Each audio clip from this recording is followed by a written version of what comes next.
New York City officials are touting a historic decrease in gun violence and murders. NYPD reports 112 homicides during the first 5 months of this year. That's one less than the last record low in 2017.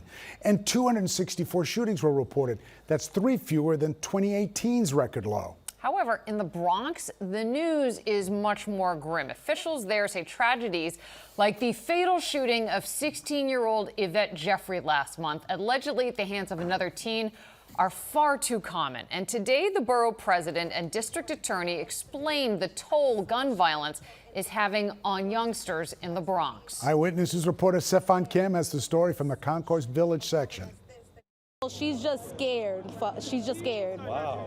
She calls me on a daily basis, even while I'm outside or I'm at work. She just calls just to make sure that I'm okay, to let me know she's okay. Natalie Perez is describing her 9-year-old daughter's routine as she walks home from school. The Bronx mother of 3 says when gunfire erupted inside a playground in Crotona Park on Friday and left a young man dead by the jungle gym, she wasn't even surprised, and neither was her daughter.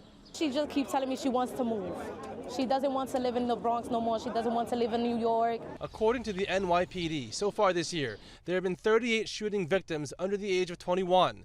There have been 64 minors under 18 years old arrested for gun-related charges. That's so far this year. We're not even halfway through the year yet. We cannot and we will not ignore these numbers. I am tired of having a parent tell me I lost my only child. What am I going to do? So to kick off National Gun Violence Awareness Month, leaders in the borough are announcing a myriad of youth-focused initiatives. Programs like the one Perez is part of, Release the Grip, which keeps kids off the street and into internships and after-school programs. There are also ways to volunteer to clean up the neighborhood.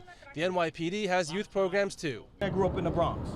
I do not want to arrest anyone, but let alone another teenager with a gun. And our community is still reeling from the killing of 16-year-old Yvette Jeffrey. 2 kids in a schoolyard fighting with their hands, and it escalated to a point when an alleged 13-year-old boy passed a gun to his alleged 14-year-old friend. When the handcuffs are on, it's too late. When the ambulance is coming, it's too late. When we're talking to someone in the hospital bed, it's too late. Has to start in the home. There's leaders in every household, there's leaders in every community. Those leaders have to step up and have these conversations with these young people.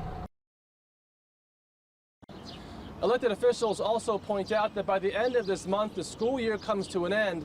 That's why they're pleading with teenagers to get involved in some of these programs before the school year lets out. In the Bronx, CeFaan Kim, Channel 7, Eyewitness News.